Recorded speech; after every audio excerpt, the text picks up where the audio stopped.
It's just the first ever on the road again MPTV. So well, it's a special edition, but Bam! you said something which I thought was interesting about the menu. I guess. Yeah, I think I go back to like one of the most dangerous things you can do as a restaurant owner or operator is to get complacent, right? You own the menu. I can do whatever I want with my menu whenever I want to do it, whether that's adding new items or coming up with specials, or you think about it, right? Contact your sales rep of your distributor and go, what proteins, what items do you have that you've got special prices on? I need something for this weekend to drive some business. And I don't think yeah, like they want to get rid of it too. So let's just talk through, hey, we have lamb. Sweet. We don't normally put lamb on our menu, but if I can get it at a discounted price, we'll come up with a crazy lamb special. And that's the fun part of being an operator, is not serving the same stinking menu all the time. You have your core, right? People come to see you for a certain thing, like for us, is barbecue. But our specials drive a ton of business. Rib tacos on Tuesday, right? Nobody else does rib tacos. Why did we start doing that? Because we realized, because we're picky, we weren't serving a lot of our ribs that just looked funny or didn't have a ton of meat on them. You save them, take them off the bone, chop them up, reconstitute them in a nice jus, then make crazy good tacos. Who doesn't like Taco Tuesday, right? We started doing Wing Wednesday. We do beef short rib Saturdays. We do crazy specials all the time based off of products that we can get at a discounted rate or just something different for the market. Which is probably a big advantage over a franchise. That, or unfortunately, a lot of independent restaurants, they just don't think that way, right? They don't want to take the time and effort. Well, if you look at Mark, our culinary guy, right? He would be rather back there playing with recipes than doing anything else for the most part. But you have a business to run, and then you find those time to get creative and feed that side of it as well. And I think a lot of restaurants just don't think about that. It's great opportunities on social media to talk about something new and exciting, get people's feedback, and get your staff involved. Like, we've had a couple of our specials that were staff driven. One of my favorite ones is a dessert we did that Mark and I started playing around with the dessert. And one of our Fruity Pebble pound cake. Yeah, the Fruity Pebble pound cake. Patty's Fruity Pebble pound cake. And we were playing around with it, and I think it's DTD that said, is like, you guys should put Fruity Pebbles on that. And Mark and I looked at each other like, oh yeah, we should. We had, I did an episode a few weeks back with a guy named Rex St. John, Dairy Dream in Albany, Indiana. And he has like 400 people a week come in and buy his cotton candy Mountain Dew. And it was basically he's an ice cream place, and he has Mountain Dew and of course good old fashioned like Americana food, chili dogs, burgers. And his employee would come in and take Mountain Dew and like put squirts from it, like the snow cone stuff. Yeah. And I guess one day it was like, oh my gosh, this is good. And he's like, okay, let's sell it. He said he gets it's like $4. Yeah. He gets 400 people a week come in and buy it. And he's like, it's like their coffee. Well, and more so than like the pound cake being a great special that our customers loved, the pride that DTD took and that he was part of it, Oh, yeah. like he was ecstatic anytime he'd see one of those made. And that's that people stuff we were talking about, right? If you include your people, like I learned a long time ago, most of your employees, if you hire well, are way more in tune than you are a lot of times with what's going on process-wise. They're the ones doing the job 8 hours a day, 7 days a week, or 5 days a week, right? And so if you include them in the process conversations and the special conversations and all those, you develop a deeper love and passion for than just getting a paycheck on Friday. Plus, Right? When you give your hourly employees a sense of ownership, Yeah. a sense of pride in the product you're putting out, you take their input over it, menu items. I love that. They'd rather take that and run with it than 50-cent raise. Yep. Especially they can share something. It's like, look at my concoction, or Right. this is the Fat Matt burger. Look at my Fat Matt burger. You know? How many people can say they put a menu item on a menu for someone they work for? Yeah. You can't go to Chili's, be a bartender, and be like, oh yeah, that's my fudge brownie dessert. I came up with that. It's Well, not gonna find it. And sometimes it's not even stuff that they do. You should see the look on the employee's face when Mark and I'll be back there working on a sauce or something, and we'd be like, hey Brandon, hey Seth, come over here, grab a spoon, try this. And we'd let them try it, and they're like, oh yeah, I love it, but it's kind of salty. And like, I was thinking the same thing. Or what if you added some honey to it, make it a little sweeter? I'm like, oh, that's a great idea. Just including them in that process, whether you use their idea or not, means so much to them. It's like Doug and I were talking earlier, right?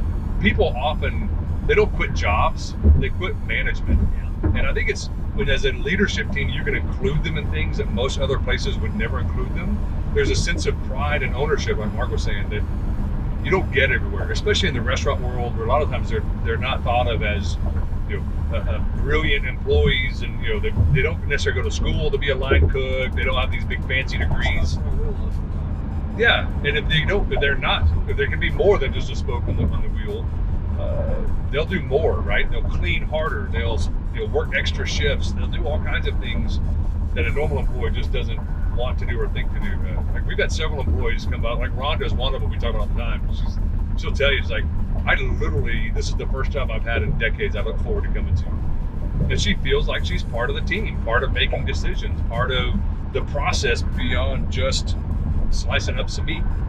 Yesterday, Ian was helping me make burgers because I want to jump on there once in a while, and he was so excited to help me make the burgers. He's like, "Do you ever have any more questions? I'm happy to help you. I can stand over here with you." It was so cute. And it's cool, right? He's a low man on the totem pole per se, but he knows more than you do about making burgers, and your ego was okay enough with him to show you. It's like they love that stuff, being part of the team and being a part of the process, bigger than making food. You're here in our kitchen and around the house all the time. Our team members say Fatty Nation, Fatty Family. Yeah.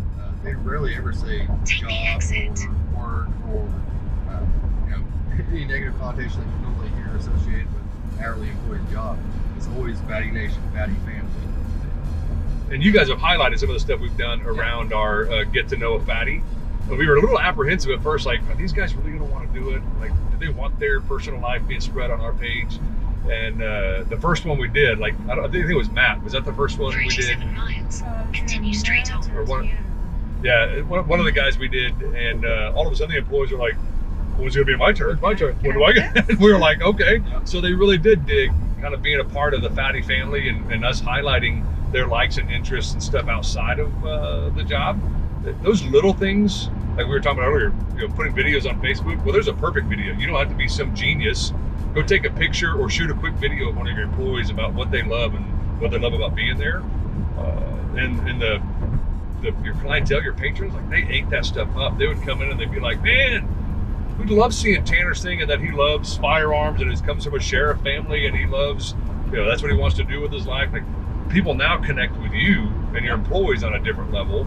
And when they're leaving a tip or buying that extra few bucks, they know it's going to a real person with real goals and real aspirations. Not a big, and you've talked about a lot, not just some corporate conglomerate that's making millions. And the problem is too with consumers, a lot of people, when they see a business, they assume it's, I guarantee there's people walking in your restaurant that probably think there's 100 fatties out there. Yep. And so there's this assumption that this is this giant conglomerate out of New York City and everybody's a billionaire that's involved in it, when in fact it's typically not the truth with most of these businesses. I think the part that I rarely see, I see it occasionally, and if I was a restaurant owner, and granted I always preface that by saying I'm not a restaurant owner and I don't know what goes into it as much as I probably would if I had one, or not probably would, but the concept of just unique things all the time, like I would have a day of the week where it was an employee's meal, like, hey, what's your favorite meal at the restaurant? Yep. And that day, hey, $12.99, it's the Karen, and this is why Karen loves it, and it's got blah blah blah. People would, I think it would give it a little sense of pride. It'd be different. Complains after the first bite. Yeah. There you go. This sucks. I talked to your manager. Yeah. But we haven't done it yet. It's one of the ideas we have on the table. COVID kind of got us We're doing skewed. specials every single month with COVID hit. Well, we talked about doing primarily because it'd be great social media marketing, but we wanted to do an internal chopped version over a period of like 6 or 8 weeks. Like that. And like me be the captain of a team, Catherine be the captain, Mark be the captain, and our manager be the captain. And we get one front of the house, one back of the house. And you allow them to come in like an hour early once a week, and you guys work on your menu idea. You give them a budget of like, say, $100. And we would video these sessions of kind of working through the ideas, tasting it, trying it, and then we would get some of our regulars to come in and be our judges and present our 3 meals, let them judge, and whoever won, of course, we'd give some type of prize to the winning team, but also make that the special for the next month. And so you have this kind of like video series that would go on there. It'd be super simple to produce. Like I said, cell phone, no editing. people would see kind of what's going on with the development of that special, and then they get to come and pick which one they're going to put on the menu. Like, how cool is that? Especially if it's dragged out over a week, 2 weeks before it goes on the menu. Now you can capture it on regular entry, so they're paying attention to it. They're tuning in. They want to see what's happening next. I'd say longer than that. Like, it's when I wrote my first book, I did an 8-week process of where I already had written most of the book, but I did a video and I every week talked about it. Next thing I know, when the book launched, we sold thousands of copies. And you could do the same thing. Side note on that, there's a product called Switcher, which is a app for iPad that you can literally have your iPad shoot one thing and have a camera on a tripod somewhere else, and somebody that's doing it can hit it. It's a switchboard. Oh, nice. And you can literally produce a little show without having to worry about the edits. Cut to the camera that's showing the food up close, cut back to everybody talking. Like a KVM. There's a place, another idea, I don't know if you've seen this or not, place in Cincinnati, I want to say it's Tellers. Is that Tellers in Hyde Park? I guess it's got the bank vault. It makes sense, it's called Tellers. But I don't know if they still do it, but for a long time, every Thursday night, they did a guest burger. It was either a local a chef from another restaurant, or it was a customer, or it had some significance. And they would have limited quantity, and it was a $20 burger. And it wasn't cheap, but people would flock there, and it always sold out. And that was the cool part about it. It was like, hey, like me and my buddy Jim Ludwig and Jordan Flay were the ones that taught me about it. Like, hey, we're going to Tellers. You got to get up there. We got to get there by this time so we can get the burger. And like the couple times I went, the burger to me, I'm like, it's not even appealing. I'll take this one, because it was just usually something crazy. Right. You know, ostrich this or whatever. And I'm like, yeah, I'm good with the bacon cheeseburger. But it was the people flocked there over that special item. And I remember telling a guy that owns 3 restaurants in Cincinnati about it. And it was a $20 burger, and his burgers were like $9. I said, dude, do a special $20 burger like that. It makes people wonder what the heck's in a $20 burger. We did our Saturdays are beef short ribs. 3 weeks ago, we sold out of them by 11:08. We opened at 11. 11:08. Yes. Like pre-orders or people We walking literally in? had people calling at 10:45. We had a lady walk in right at 11 and order 4. We had a person right behind him order 2. Like, it's just one of those things. So, and people were coming in at 11. It's like, I want the beef short rib. Like, we're already out. And they're like, what? So you run those kind of things, and that's not even like a one-time special. Yeah. We do it every Saturday, and you just never know what it just drives people to the business. Like, you've probably seen some of our posts. Mark, we're closed on Mondays. Go with barbecue. Someone has to prep on Monday for Tuesday, and that's always Mark. And so it inevitably makes a creative meal for him while he's up there. And he started making what he's now called the heartburn burger. And he would, yeah, it's a $16 or $17 burger.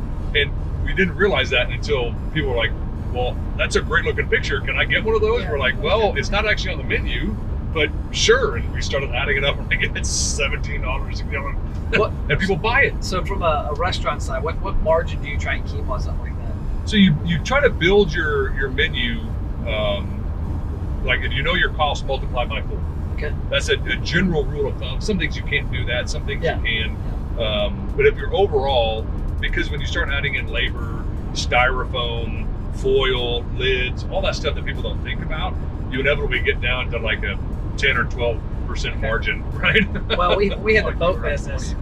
Yeah. When we had the boat dealership, we went through an analyzation of our parts, and it was similar, like your chicken lollipops, how you mentioned, it's like a 18-cent food cost or 20-cent food cost that can sell for a couple bucks. When we had the dealership, I'll never forget, we had a consultant come in from outside the boat business. And he came in and he's like, here's the first thing I see. Like, this part right here you guys are selling is 25 cents. He's like, what do you pay for it? Like, oh, we pay 5 cents. It's marked up the same way everything. He's like, dude, $1.99. He's like, you have to have these, like, people don't expect to pay 25 cents for a part for their boat. Yep. Now, you can't take a part you pay $99 for and mark it up the same way again. But you can take that small item and mark it up to giant. Yeah. And we talked about that, like right now with the current protein pricing. Like at one point, the brisket got up into that $8, $9 a pound range. Well, I can't multiply that by 4 and expect people to pay $36 a pound. They're just not going to do it, right? So you eat some of it, you raise it a little bit to take some of the burden off, and you try to increase the prices elsewhere where you're probably a little slim before. So it's always a balance, and that's why if you're like, well, just change your menu. It's not that simple, right? You've got a lot of components that go into it.